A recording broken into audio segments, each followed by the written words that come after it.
Hello and welcome back to Callie and Beans Books. I'm Callie and I am going to be hauling a ton of books today. So yeah, this will be, I believe, a combined of August and September book haul, and I got more books than I'm willing to admit, but we're gonna go through them all anyway.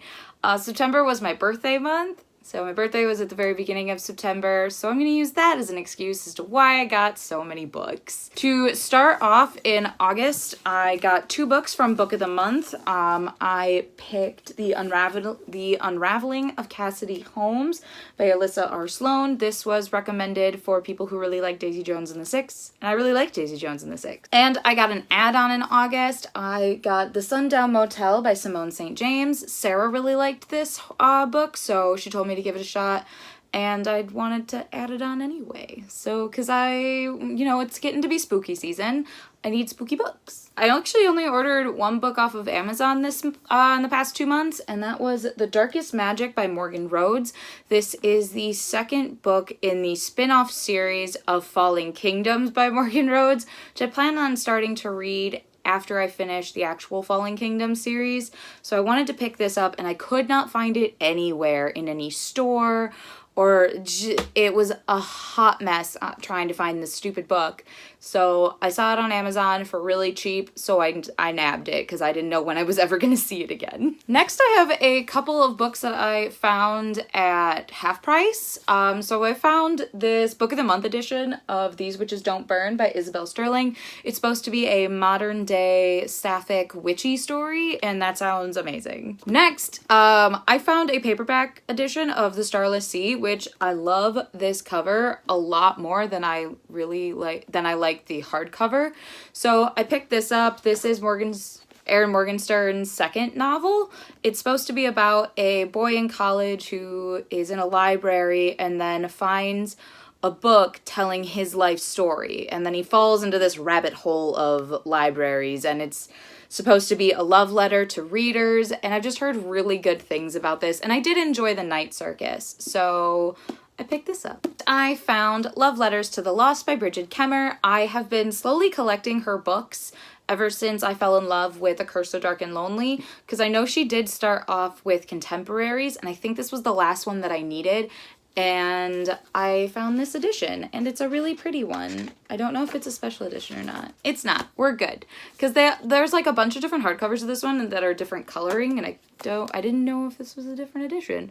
You never know what you're going to find at half price. We have found so many Owl Crate edition books at half price. It is ridiculous. Next, I found A Good Girl's Guide to Murder by Holly Jackson. I have heard really good things about this. It's supposed to be a really fun YA murder mystery book. And like I said, it's spooky season. And it was cheap. So yeah. That's my only reasoning I got. And the last one that I found at Half Price Books, I have been searching for this book for months.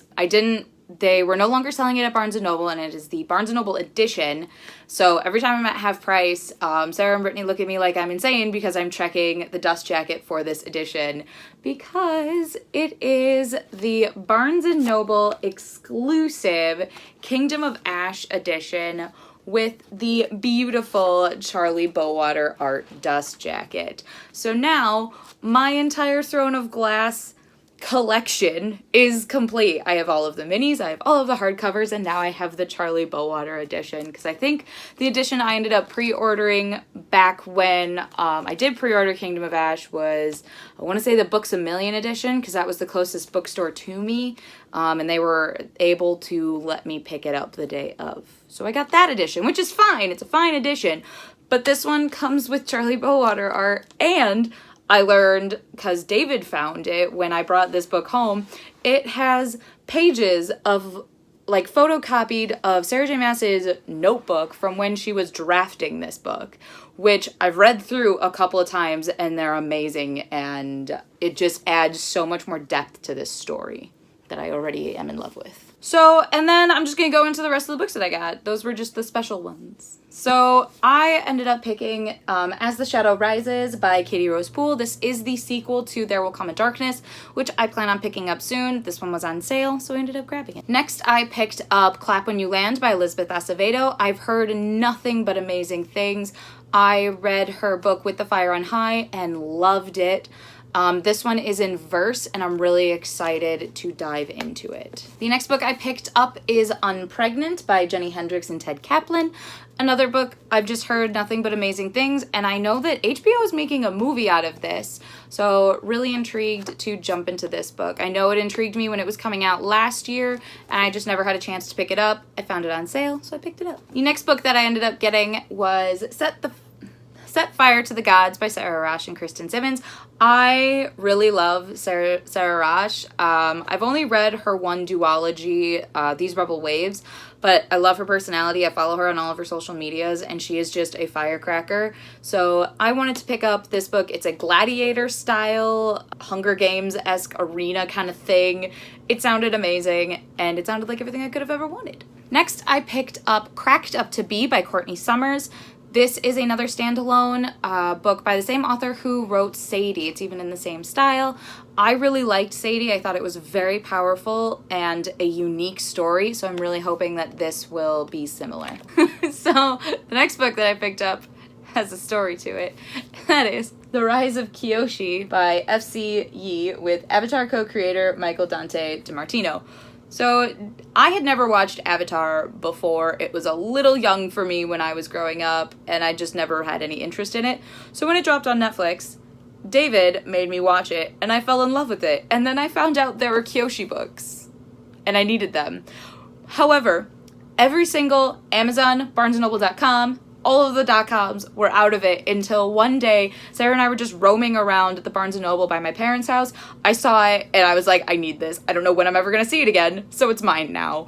And now I have this book. Fun fact, it also now has a sequel that just came out, so that may end up at a future haul. I didn't end up getting it because I was way too excited about book one. And then I have Ironheart by Nina Varela. This is the sequel to Crier's War, which I fell in love with. It is a sapphic love story between humans and robots when robots took over the world. It's a great story, and I'm so curious as to what's going to happen at the end of this, because Crier's War ended on a huge cliffhanger, and I need some answers. Next, I picked up Songs from the Deep by Kelly Powell. This was covered by, I think it's about mermaids. And anytime I see a mermaid book, I pick it up because I'm trash for mermaid books and I just have to own them all. Next, I picked up House on the Cerulean Sea by TJ Klune. This book I've heard nothing but great things. I've heard it as a beautiful love story and just a beautiful story overall, and it's good for the soul. So once I saw it, I picked it up. I picked up The 100th Queen by Emily R. King. I've heard really good things about this, but I've never actually seen a physical copy. I've only ever seen the ebook editions, and I have a really hard time reading ebooks. So when I saw this in the stores, I naturally picked it up. I also picked up The Black Flamingo by Dean Atta, another book that I have heard phenomenal things, and it's about the drag community, and I love RuPaul's Drag Race. So naturally, I really wanted to pick up a book that features drag. That sounds amazing and super fun. Plus, I think it's in verse. It's in verse, and I love books in verse. All right. I also picked up The Memory of Babel by Christelle Dabos. This is book 3 in the Mirror Visitor series, which has slowly been coming out in English. This is actually a French translated book. So I think actually the entire series is out in French, and it makes me wish that I stuck with French so that I could read these faster. But no, I have to wait until they come out in English. So this one just came out earlier this week. I just got this one, and I'm really excited. It's a lot shorter than I thought it was going to be, especially with how big The Missing of Claire de Lune was, which I think is, this book's huge. It's big, but it's not huge. So I'm scared. And the last book I picked up is Legendborn by Tracy Deonn. I am so hyped for this book. It sounds like it's going to have everything that I want. It sounds like a mix of renegades with X-Men and different types of really cool magic, corrupt system, literally everything I could ever ask in a fantasy or even magical realism kind of story. So I got a fair amount of books, and I regret nothing. My only regret is I don't know how much room I have on my shelves for these. I haven't actually ended up putting them all away because I knew I was doing this video, so I kept a bunch of them out, and that's a thing. I have to figure that out now. So yeah, so that's gonna be it for today's video. Feel free to like, comment, and subscribe to our channel. We post videos every Tuesday, Thursday, and Sunday. Please like, comment, and subscribe to our channel. Leave us comments. We love answering questions. It's a really good time. We love seeing comments. And I will see you guys in our next video. Bye!